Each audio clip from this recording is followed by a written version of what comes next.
High, আজ 31 December, মানে বছরের শেষ দিন। বছরের এই শেষ দিনটাতে এসে ভেবেছিলাম যে আজকের দিনটা অন্তত একটু খুশিতে কাটাবো, সবার সাথে হই হই করে মজায় কাটাবো, কিন্তু আলটিমেট সেটা হলো না। বছরটা শেষ হলো মন খারাপ নিয়ে, কষ্ট নিয়ে, হেরে যাওয়া নিয়ে, আর অনেকটা যন্ত্রণা নিয়ে। কেন এরম বলছি এটা জানার জন্য তো ব্লগটা পুরোটা দেখতে হবে। সকালটা শুরু হয়েছিল আর 5টা নর্মাল দিনের মতোই। সকালে উঠে আমি প্রথমে বিটের জুসটা রেডি করে নিচ্ছিলাম, আর তারপর আমার লাঞ্চটা রেডি করারও ছিল। তো বিটরুট, আদা আর কাঁচা হলুদ, এই 3টে জিনিস আমি মিক্স করে প্রতিদিন সকালে খালি পেটে খাই। এটা আমার রোজকার হ্যাবিট একটা। তো এইসবই কাজ করছিলাম, আর তারপর হঠাৎ করে ছোটন ফোন করে আমায় বলল আমাদের পাশের পাড়ায়, মানে পাড়া থেকে একটু আগিয়ে যে কটা ছোট ছোট কুকুরের ছানা হয়েছে তাদের মধ্যে একটা ছানার নাকি অ্যাক্সিডেন্ট হয়েছে। তো ও তাকে বাড়িতে আনছে কারণ হসপিটাল বন্ধ ছিল। রাখতে দিবি ঘরে 7 দিন রাখতে বলছে, তারপর ওকে ছেড়ে দিয়ে চলে আসবে। একটু রাখতে দে না, দিবি একটু রাখতে দিবি। কিন্তু ও পায়ে কেমন দেখ কি হয়েছে, দেখ কত কষ্ট পাচ্ছে, দেখ। খাবি আর খাবি।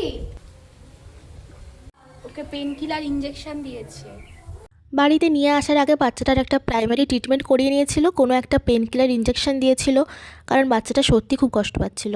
এরপর ওকে জলের সাথে একটু ওআরএস মিশিয়ে খাইয়ে আমি বাকি কাজগুলো কমপ্লিট করে নিচ্ছিলাম, কারণ আমার রান্না তখনও কমপ্লিট হয়নি আর খিদেও পেয়ে গেছিলো। লাঞ্চ করার পর ওর বাকি ট্রিটমেন্টটা স্টার্ট হলো। যেহেতু হসপিটাল বন্ধ ছিল তাই একজন ডক্টরকে ফোন করেছিলাম বাড়িতে আসার জন্য, আর উনি এসে পায়ে একটু স্টিচ করে দিচ্ছিলেন। আর এটা করতেই হতো কারণ পাটা না অনেকটা কেটে গেছিলো। আর স্টিচটা যখন করা হচ্ছিল তখনও বেচারা ভীষণ কষ্ট পাচ্ছিল। আমার খুবই খারাপ লাগছিল, আমার নিজেরও কষ্ট লাগছিল, কিন্তু কিছু করার নেই, স্টিচটা করতেই লাগতো, কারণ না হলে ওর আরও প্রবলেম হতো। আর এরপর ডক্টর দেখে বললো যে শুধুমাত্র পায়ে ফ্র্যাকচার হয়নি, রিববোনেও একটা ভালো মতো ফ্র্যাকচার আছে। তো যেটা ট্রিটমেন্ট এই মুহূর্তে করা সম্ভব নয় কারণ হসপিটাল বন্ধ। তো যাই হোক, আমরা ভেবেছিলাম যে পরের দিন মানে 1 জানুয়ারি, মানে আজ ভেবেছিলাম যে ওকে হসপিটালে নিয়ে গিয়ে ভালো মতো ট্রিটমেন্ট করিয়ে আনবো, কিন্তু আমার বলতে খুবই খারাপ লাগছে। ওকে গ্যারেজের মধ্যে রেখেছিলাম, আর সন্ধ্যাবেলা যখন আমরা গিয়ে দেখলাম যে বাচ্চাটা কেমন আছে তখন দেখলাম যে ও আর বেঁচে নেই। আমার খুবই কষ্ট হচ্ছিল, কিন্তু যাই হোক মন খারাপ কাটাতে বাইরে গিয়ে চায়ের দোকানে একটু চা খেয়ে সবার সাথে দেখা করে গল্প করে এলাম। তারপর ডিনার করে ঘন্টুর সাথে একটু খেলছিলাম, যেহেতু মনটা ভীষণ খারাপ ছিল। আর এই মন খারাপের বিকল্প একমাত্র ঘন্টুর সাথে একটু খেলা, একটু মজা করা, গল্প করা। তো এটাই করলাম। पीना है पीने दो, मुझको जीना है जीने दो, जीना दो, जीना दो।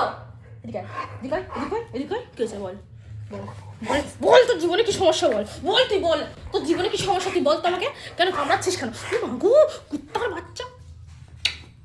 বাবা ঘুরলি বাবাটা কই বাবারি।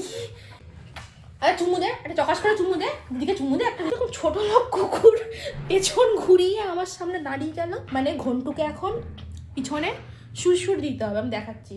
ঘন্টুকে এখন পিছনে এরকম করতে হবে, এটা করতে হবে এখন ঘন্টুকে পিছনে, তাহলে ঘন্টুর ভালো লাগবে। ঘন্টুর এটা খুব ফেভারিট একটা জিনিস। ঘন্টু তুমি কি রাজামশাই? বাবা এদিকে আসো, তুমি কি রাজামশাই?